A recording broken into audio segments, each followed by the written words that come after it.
And here we go, and there it is, and we are live again. So hello there, folks. Once again, I apologize. Just some technical gremlins are really coming and biting us here at the unit just at the moment, what with difficulties on the website and network connectivity issues. But hopefully we'll be able to take a step back to where we were about 10 minutes ago. And we're going to begin from that point again as we explore this topic of the EU and energy, and of course the relationship with the Ukraine, etc. Now, when we got started, we moved on to the topic of nuclear energy and the implications for that. And Clive was giving us a little bit of a background about some of the lesser known aspects of the nuclear industry, and was talking about something about low base. So could you just give us that summary again about the nuclear industry and the low base and the fuel rods aspect of it, please, Clive? Thank you. Yes, certainly. The nuclear energy industry works on a baseline where the generators are not actually varied from the national grid. They're on a base load and they go full load all the time. There is no up and down. They can run like that for 2-3 years and nothing is done. So one of the problems is, like, people forget how to shut them down and run and start them up again because they run for so long. The control of the rods is very, very minimal, although the government would make you think otherwise.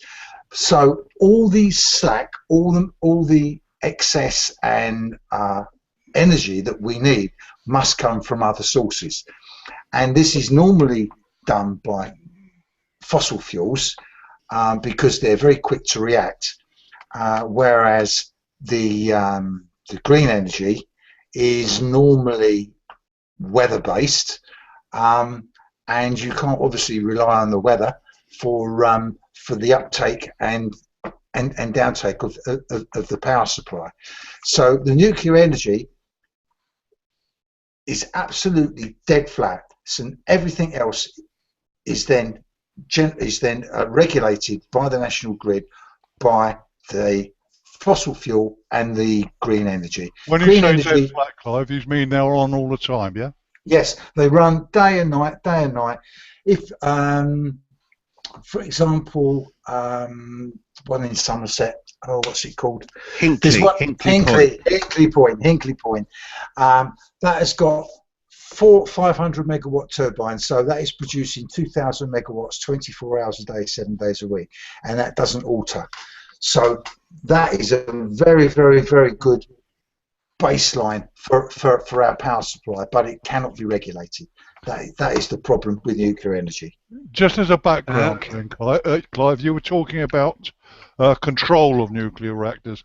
Some people here may not realise how that's done. It's basically, I believe it's graphite rods are put into the nuclear power line. Yes, the graphite rods are lowered and hired into the actual reactor itself, and as the rods go in, it actually reduces the amount of heat that they produce, and therefore the power reduces. But because they take such a long time to react, and because they're so inefficient, because the rods do rot as well, obviously, as they're well, rot. No, that's not the right word. Where they decay, don't they? Decay. Yes. That's the word. They're not very receptive to change, so they are always kept. Nuclear power stations are always kept at base load for that very reason. Okay, so now that doesn't necessarily need to be problematic, though, does it? Because it's not problematic unless you need a change in the frequency. Then it's problematic. How do you mean a change in the frequency, as in the AC, the alternating current frequency, which is currently 50 hertz? Yes, the 50 hertz. To maintain that 50 hertz, you must be able to regulate up and down, obviously, which is done by normally fossil fuels, although the green energy is starting to come in now. But even the green energy, it's less than 2% of our generation power in the country. Yeah. So now, so let's just investigate that 50 hertz for a moment then. So the 50 hertz is this cycle. It's the cycle between the line going positive and negative. Is this sinusoidal waveform. Now, yes. So what is it that dictates the fact that our grid is 50 hertz? Is that the speed that the turbines are being spun at from the power stations? Yes, that's correct. To get 50 hertz, most of the turbines run at 3,000 revs. It's very alternating current, isn't it? It goes from live to dead, live to dead. Yes, exactly. Yeah. So, you've got three waves. You've got three waves that cut through each other, which then give you the alternating current. Yeah. Right. So if you alter the speed of the alternator, it then alters the sequence of time of going from positive to negative voltage. Correct. That's correct. Just to let people know. And of course that's going to start affecting instrumentation over here, which is set up for 50 hertz. Clocks, televisions, virtually most non-inductive loads. Yeah, everything. Yeah, water pumps that supply our water, fuel pumps that supply our fuel, everything is dictated by the 50 megahertz. That is why the national grid controls the whole of the national grid on frequency and not on voltage and not on amperage. Yeah, the funny thing is though that 50 hertz isn't guaranteed at a 50th of a second, is it? It just means that it is. Yeah, but they've got to have 50 each second. They don't necessarily actually exactly equal. If you understand what I mean. No. When you synchronize a generator to the national grid, you have to synchronize it with what we call a synchroscope, which has to be absolutely exactly. That breaker has to shut exactly at the right time, otherwise it will damage the generator. Right. Okay. So it is exactly 50 hertz.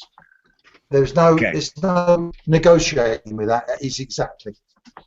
So for us, we've basically got we've got this base load that is being deployed onto the grid that's generated by our nuclear power plants, which are dotted around the coast. You've got Dounreay, you've got Hinckley, you've got the one on the east coast in Kent there, and several others. We then support that, the primary support that, Dungeness, that's right.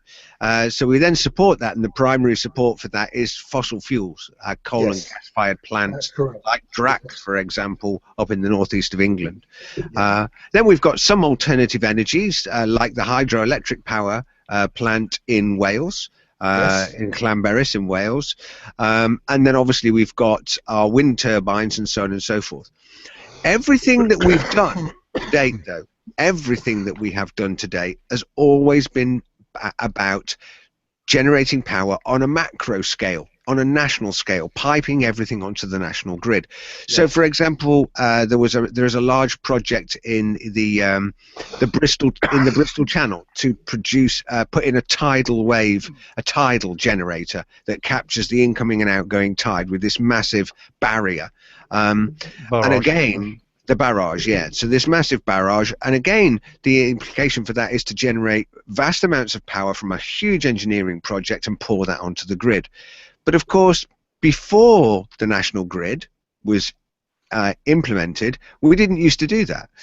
We used to have local power generation, via local generating stations. Many cities had their own little coal-fired generators. We generated on a city scale, independent of the grid. So we ought to be thinking about that aspect, because there are aspects of green energy that do work and are successful. Certainly, there's one that has been implemented in a mill here in Devon for the Devon Wildlife Trust, and that turbine generates quite regularly. Quite a reasonable level of power that they use locally on site. They basically don't distribute it back onto the grid. They just pour it straight in and use it there on site. So those kinds of micro scale generations are probably more appropriate from the renewable industry, and would be less costly than massive, huge investments in engineering projects. What do you think about that? What I just said, Clive? No, I think you're completely wrong. If I may say so, Okay. because the small amount of power that they actually produce outweighs the actual cost of the project itself, and because the electricity is so expensive because it's green, and you've got this renewable obligation certificates, which I explained earlier, makes it so expensive. That's the only way. I mean, Drax, for example, is changing from coal to biomass. You probably are aware of that. That's right. The only reason they're changing to biomass is because of the rocks, because they get 3 times the amount of money for the same amount of electricity. Right. So this is this renewable obligation certificate. Now, we talked about this before, but is this an incentive from Yes. from Europe to basically pay the owners of Drax 3 times more for the energy that they produce because they're burning biomass instead of fossil fuel? Correct. Okay. And But biomass is no cleaner than coal. You have to use HCl to get rid of the residues, emissions. You have to use lime to get rid of the acidic part of it. You've got to use carbon to get rid of the dioxins and the ferrins that cause cancer. You have to use then a baghouse, which then gets rid of the dust. You used to have this whole system to try and clean the emissions before they go up the stack into the atmosphere.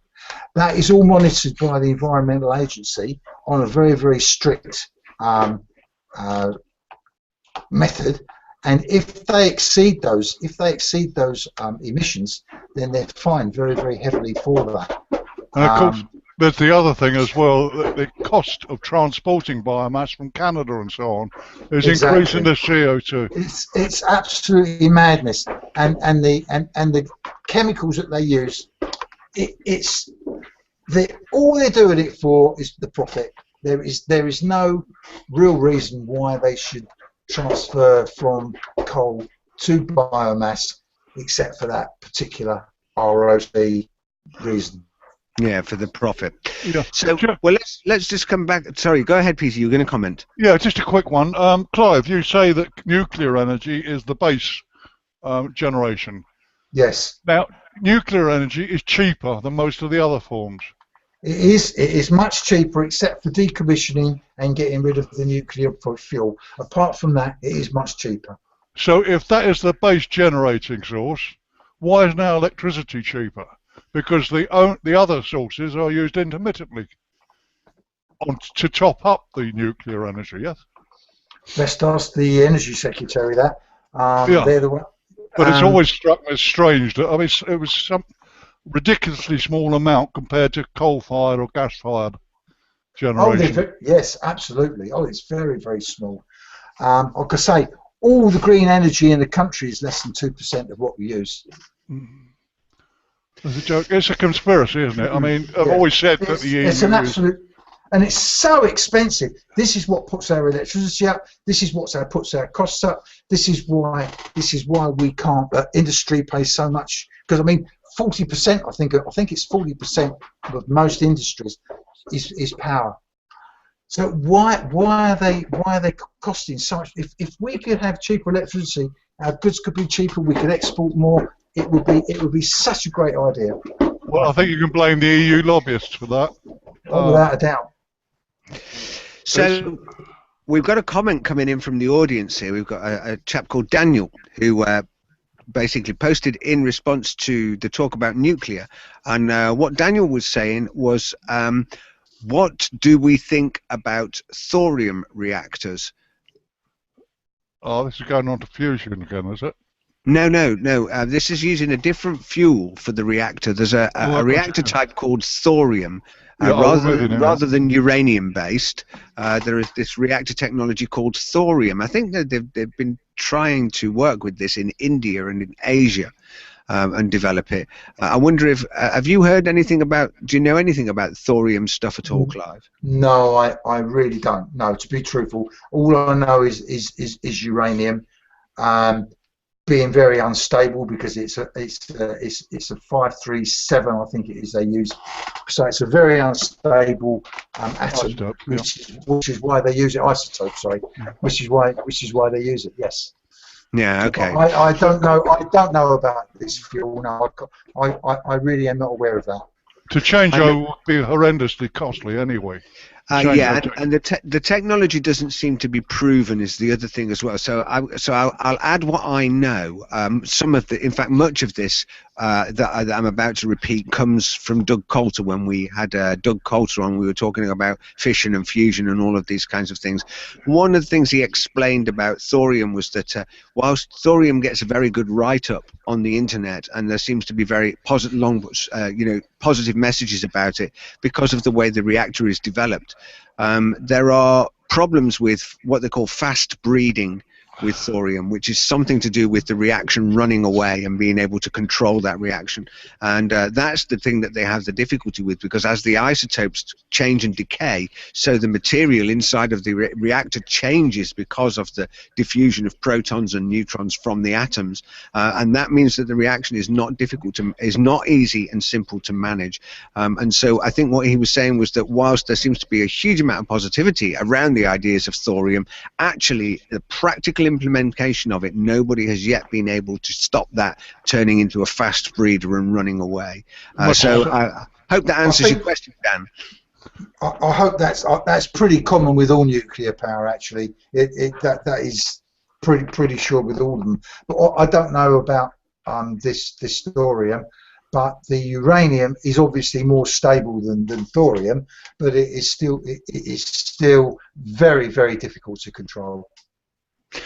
Of course, the problem that leaves us with, which has always been the issue with nuclear, is what on earth are we supposed to do with this spent fuel that is radioactive, has very long and extensive half-lives? And I mean, it's not been in the media very much, but there seems to be a huge amount of furore and information going onto the web about this disaster in Fukushima, and that seems to have got. Well, it would appear that the TEPCO have completely lost control of that. Yes. They've got a China syndrome in the core. I think the fuel rods fell off the roof and went into the bottom of it, and the things. It's just a mess, a complete mess. And Chernobyl, of course. Yes, of course. Chernobyl. It's basically been just shoved in a massive concrete sarcophagus, hasn't it? Exactly. But we use wind scale, don't we? For processing this spent uranium. Exactly what they do with it, I really am not sure. But they make it safe, I think. Well, they try and make it safe, and then they dump it in the sea, don't they, in concrete? It's a shame it's such a heavy element, uranium, because perhaps they could put it into a booster and send it towards the sun if it was a bit lighter, make it economically viable. No, they put it in the sea or bury it deep in the earth. Yeah. They're talking about deep mines, aren't they? And then encapsulating it in glass. So this is the only thing with nuclear energy that makes it not very efficient. The actual decommissioning, because the decommissioning takes years and years and years and years. Which costs possibly the whole of the output that it's ever produced would probably cost that much to decommission them, and then of course you've then got the fuel to get rid of. Yes, as you say, Rich. Yeah. My old dad was actually part of the team that built the Dungeness B station back in the 60s. Right. But the time was then that I don't think anyone had put any deep thought into the decommissioning aspect. No. Surely any new reactors would have that designed into it for quick decommissioning. I mean, if they can do it with naval vessels, for instance, they can do it on a larger scale, surely. Yes, I would have thought so. I'm going to divert. I'm going to stay on topic of nuclear energy, but I'm going to divert the conversation just a little bit for us to come around to thinking about it from a socio-political and economic point of view. Now, there is material on our website about this particular story that I'm going to talk about, but there has been an investment consortium pulled together to invest in the Hinkley C second reactor at Hinkley C. And what that investment consortium is made up of French and Chinese investors. Now, so there is no UK government involvement and there is no UK taxpayer involvement, and I'll come back to the reasons for why that are at the moment. But essentially, all of the investment is coming from France and China to develop that and bring that on stream. When that reactor comes on stream, it's going to sell electricity to the national grid here in the UK at 3 times the current cost. And it is going to make an enormous amount of profit. Now, I can't recall straight off the top of my head what the figures are, but I'm going to throw out something in the region of 16 or 18 billion in terms of net bottom line profit, and something like turnover of 72 billion over the lifespan of the reactor. But once again, the commissioning problem is not being dealt with there, so they'll probably extend the life of it. But of course, that profit that's going to come from the investment in that reactor is going to go back to the shareholder investors, which is France and China. So now the difference here is that when we had BNFL, British Nuclear Fuels, which you can read on Wikipedia, you can find out about how this, what's called the European Union's illegal state aid directive, was used to break up BNFL. Because it was seen as being a monopoly, a government-owned monopoly, and under EU treaty rules, that's illegal. That's the same reason why the Royal Bank of Scotland has been mandated to sell off all of its British branches as a result of the bailout. It's the same reason why your post office was dismantled and taken away. All of those things were done under the EU state aid directive. And what that basically says is it says that the taxpayer or the government treasury of a country cannot be involved in investing in infrastructure and cannot have involvement in infrastructure. So what's happened is you've got an asset stripping process where the asset wealth, the book asset value of these infrastructural properties that belong to UK have been basically liquidated and sold. There is no cash balance sheet to show for that because that money's actually gone into the great debt that's unfolding before us. But that's an important aspect to understand, is that the shareholders that are investing in things like Hinkley C, the Hinkley C reactor, when that comes to the end of their life, are they going to take on the problem of decommissioning it, this very difficult problem? No. What are your thoughts, gentlemen? Well, my thoughts is, but most of these were built when we had a company or private industry, public industry, sorry, called the CGB, the Central Electricity Generating Board, and these were built and paid for by the taxpayer. And then when the privatisation of the industry happened, they all then went off to I think it was Power Gen and Centrica. Yeah, and on an EDF eventually. But the nuclear was part of the CGB. But then when it was when it privatised, they didn't sell the nuclear side of it, as you so rightly said, Rick. That then stayed in public ownership until it was got rid of, as you say, by the French or the EU. Yeah. Well, the rules don't seem to apply to the French much anyway, do they? They don't, do they? No. Well, they certainly don't. So, I mean, so we can see, and I think the point that I really wanted to, that we really want to articulate to the public out there is the point that is kind of all over our website, which is that it's important for people to understand the European Union, its institutions, the laws and the directives that it enacts, and just how those things move down through the line, and how those things affect you as individuals out there, because in actual fact that effect and impact is much, much greater than you would first anticipate. Well, that's the whole purpose of our site, isn't it? Basically to tell the people what the government refuses to tell them. Exactly. That's right, and We're provide not that conspiracy information. theorists, not conspiracy theorists at all. We actually get all the facts from EU documents, so it's perfectly factual, from recognised think tanks such as the Bruges Group and various trade organisations, and with references. Especially if you read the e-book, you'll find there's references to where the source of the information is from. So it's not conspiracy theory at all, and that is the sole purpose of our site, to inform people. So so I think where we are, we've talked through a number of things. We've shown that, that Clive has demonstrated that in actual fact there's a lot of hidden cost that is involved around green energy. Much of it tied towards treaty agreements and government subsidy things that make that not work as well as it should. We know right now that this whole political situation, political and social and economic situation that has unfolded in Ukraine goes all the way back to those trade agreements and the pull between Eurasian Union and the European Union. And of course, that's going to result now in tighter gas supplies, which are going to impact upon Germany for a start. We've got this situation that's taken place with Greece. Russia has negotiated with Greece now to put a new £2 billion pipeline in. So it's going to completely change the route of energy into Europe.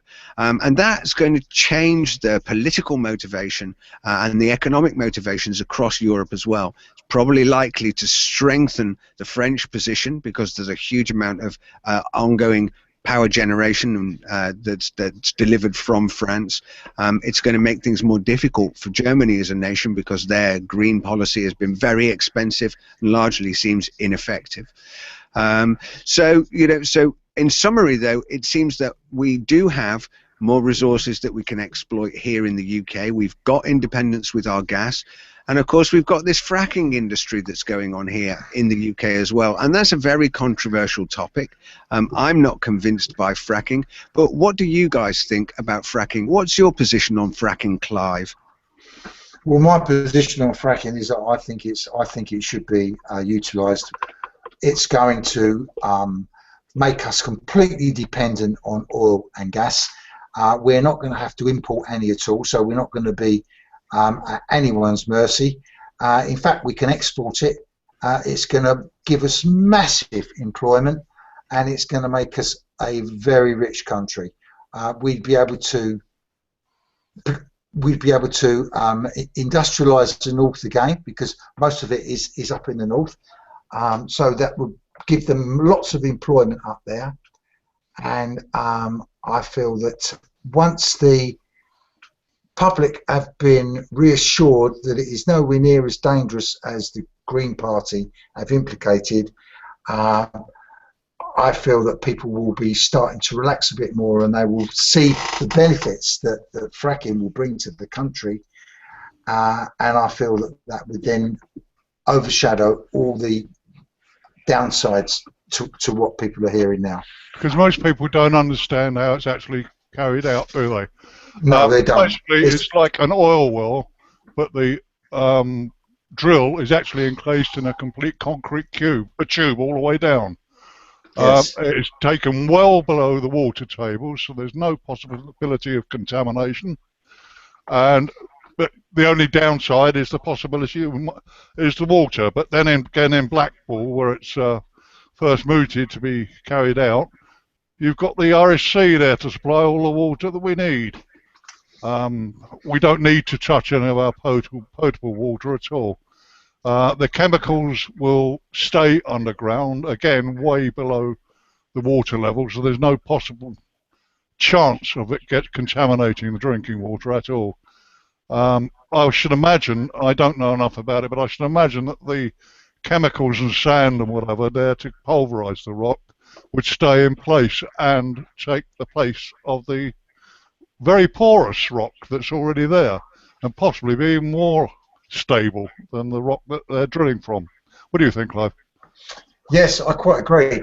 And of course it'll have the added advantage of equalising more the wealth across the country, because as we all know, up north, it's the houses you can buy a 3-bedroom house in Durham for £60,000. Well, I'm in Liverpool for £1.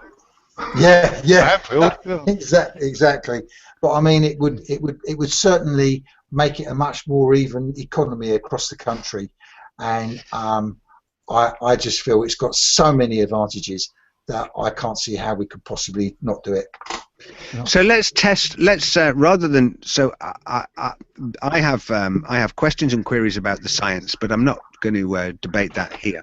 But let's explore the social and economic benefits for a moment. So one of the things that happened with the development of North Sea oil, when we built all of those oil rigs, etc., under the Labour government and then into the government of Margaret Thatcher, you know, North Sea oil and its production was touted as going to make this country very rich, as you just said there, Clive, and it was going to make us energy independent for many, many years into the future.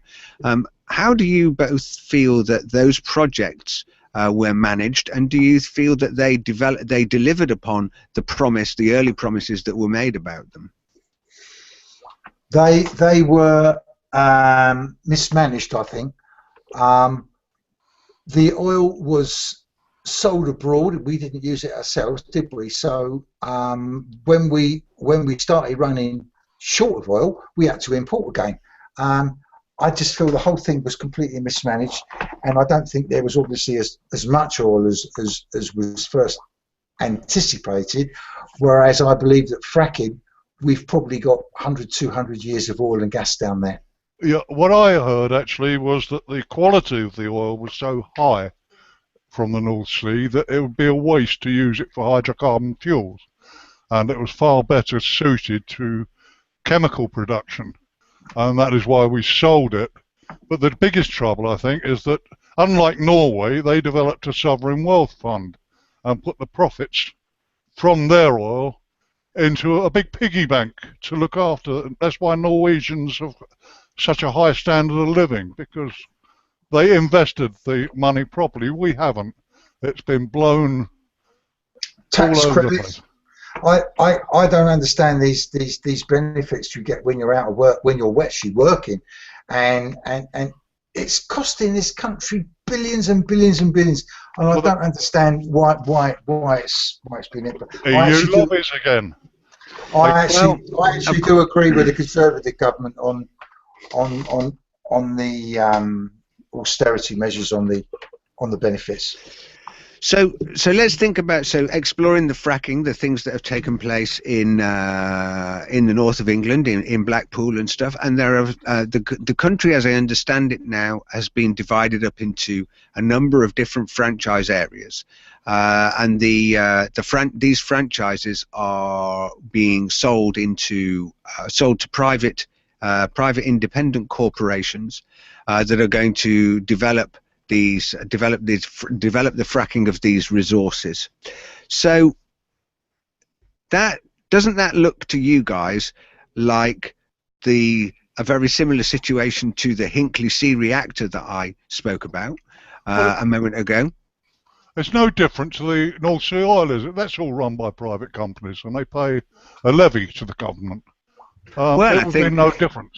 But I think we just agreed, didn't we? I think we just largely agreed that the North Sea, the production of oil and energy from North Sea oil was mismanaged, that the wealth was badly distributed, that the resource was exploited inappropriately, and that largely the profit from it was lost. And so, as a benefit to UK and UK people, that's not happened. Now, we have, aside all the issues with fracking, it looks like fracking is going to do exactly the same thing from an economic and social economic point of view, and I don't even think we're well. That was government mismanagement, wasn't it? It wasn't the oil per se. But the government isn't even in a position to be able to do anything about about getting involved in the management or exploitation of that asset because of the EU illegal state aid directives that forbid the taxpayer and the Treasury from investing in it. Well, So, aren't we? So, in actual fact, aren't we going to deplete this resource, and the profitability will end up going out to corporations and out to external companies? The resource will be depleted, and this will not turn into the economic wealth generator for the people that Clive talked about. What are your comments? Well, if there's a levy on per barrel of oil that comes out of the ground, or per cubic meter of gas or whatever, of the cost to produce that, it won't affect the income to the government, will it? And there's no reason why legislation can't be passed that before they open up another field, they reinstate the original one. Well, I think that depends. I mean, for example, if the investment in Hinkley C, right, they have to invest in the infrastructure and so on and so forth. The benefit to them is they sell the energy back to the grid. In this case, they're going to pay a levy for the energy that comes out of the ground. Now, do you think that if they sell that energy, that gas and oil, back to the UK public, that they are going to include that levy as part of their cost base and therefore charge appropriate for the fuel? Or do you think they're going to say, oh, well, accept that? They're not, are they? So that's going to be charged back to the company, to the country. It's going to affect the unit cost, obviously. The same happens with OPEC. But the revenue to the country will be in the form of taxation per unit. So that will pretty much stay the same. We won't lose or gain anything from that. It will be an X number of pounds per barrel or per cubic meter of gas. Whatever it costs the companies to produce it, they're still going to have to pay that levy, irrespective of the cost to them to produce it. There's absolutely no reason that, unlike in Hinkley C, that the Chinese and the French can bugger off and leave the thing for us to clear up. Yes. There's a perfect situation here where we're going to have multiple wells, and new wells cannot be opened unless the old one is filled in and made safe. So that would certainly reduce the risk in that respect. Yeah. What do you think, Clive? And it would have a vast benefit to the infrastructure of the areas that are being worked as well. I'm sure there's going to be so many benefits, but I think Peter's right. I think that the country will benefit, but obviously the government will benefit as well. But don't we need to leave the EU before this can actually be a reality? Very much so, yeah. Very much. Well, I think now. Why do you say that we need to leave the EU to make this a reality, Clive? I think we need to leave the EU for it to be a reality, because then we've got control of the situation without EU directives and without them interfering in our business, and we've then got the control which we wouldn't have if we was a member state. Because you answered the question yourself, actually, Rick, when you said we couldn't open a deal up with the Norwegians for gas. That is the very reason why we've got to get out of the EU. That's right. We don't need them telling us how to make our own money. But you see, the political message that comes from the government, from the pro-fracking aspects of the government, the political message sounds very much like Clive just discussed, which was that, you know, the development of jobs, infrastructure development in technology, supporting technology, a whole reinvigoration of the north of the country, a reindustrialization of the north of the country, and that's absolutely right. That's the political benefit, spokesperson, political benefit. Yeah. But what we're not being told is that the underlying lack of control that we have, the fact that there can be no treasury, government, state investment, and I think it's very important that we need to get back to this notion that where government is concerned, government is the government is the spokesperson of the people. They're not two separate entities. They are one and the same thing. And a sovereign nation, the government is actually just the figurehead or the spokesperson for the demos, for the people of the country. Now, we don't have that right now, and we can explain why on our site, and we won't go into that. We'll save that for a different table talk. But by proxy, the problem we have is that we have much control and treaty obligation through the EU, which means that we can't even begin to approach exploiting this resource sensibly and appropriately because of all the legislative strangleholds. And on top of that, we also have the corporate involvement in that, which means that the investment the profitability would be stripped out of it, and it would end up being mismanaged in a very similar way to BP. So we need to make sure that people considering utilizing this as a startup for UK, we need to make sure that people understand the implications of control, because that's really important. Yeah, and that we maintain control. Rick, it's 5:10 almost. We've been on air for an hour and a half more. Well, we lost about 20 minutes where we went offline. So, well, don't do you know? Bore people, do we? No, we don't. So why don't we, pass around for some closing comments, for your closing thoughts. So I'll give my closing comments and my closing thoughts on this issue, which is that there is a great deal more inference from the EU than one might think. It is definitely worth visiting our website and putting Ukraine into the website and see for yourself how much longer this crisis in Ukraine has been going on and just how deeply implicated European actions and EU actions are with it. There are opportunities in the energy market space, and there are also potential high risks. The most important thing that people need to do is make sure that you have a balance of information. Don't just listen to one source. My name is Rick Timmis, and I'm going to hand over to you, Clive, for your summary and comments, and then we'll pass over to Peter. Clive, what are your summary thoughts about energy, EU, and Ukraine? Energy, I think people should be very wary of green energy. I feel that people should understand that the renewable obligation certificates, which I keep going on about, and you're very welcome to look it up on the internet, it's all on there, will explain to you why green energy is so expensive and why people love it. The investors love it because they're getting fantastic paybacks, particularly the wind farms. They're paying, the subsidies they're getting is immoral, and that is one of the reasons why our electricity is so high, which of course then reflects onto industry and our costs in industry. And that's what I'd like to say about green energy. I feel that the EU have got too much power and are still controlling our energy. What was you were saying? You sent us a little comment the other day about it actually being nationalised over the whole of Europe. That's a frightening aspect. That's another story, I suppose, for another day. That is the third energy package system. Yeah, don't like the sound of that at all. I can't see how it could possibly work, because as we were talking earlier about the frequencies, that France and Germany have got a different frequency to us. It's going to cause all kinds of problems, and I think the whole thing is a complete mess.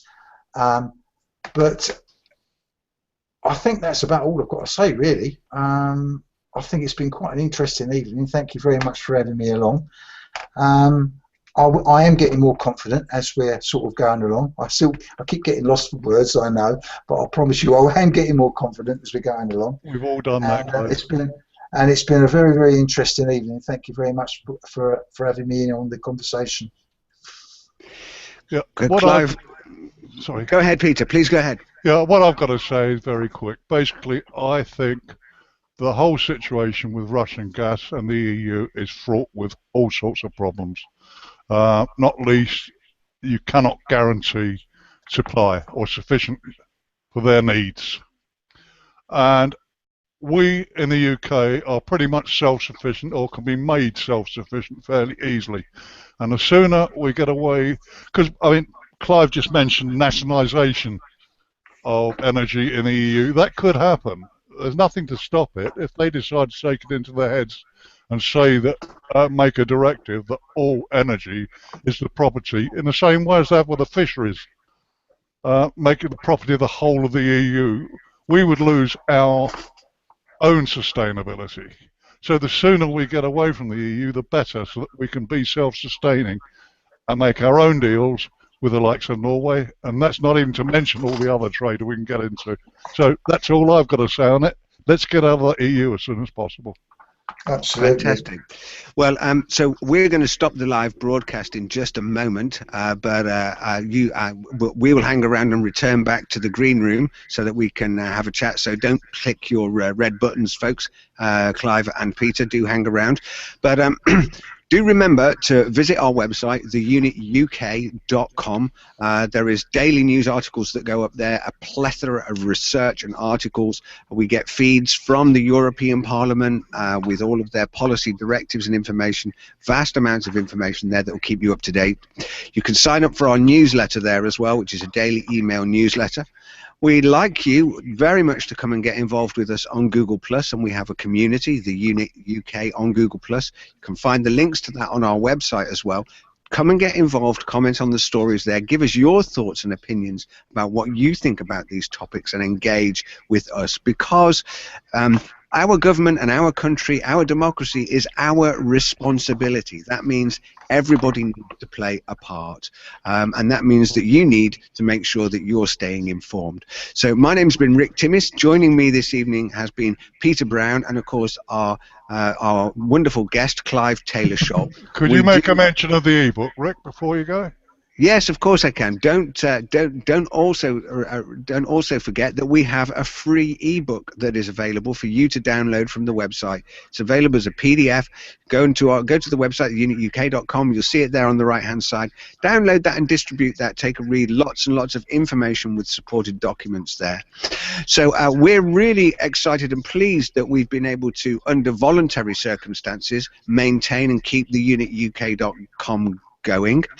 It's only through your support, through you, the audience, and the public supporting us, visiting our website, making comments, getting involved, and letting us know that the work Peter and I have been doing is valued, is valuable, and that you want to see these things.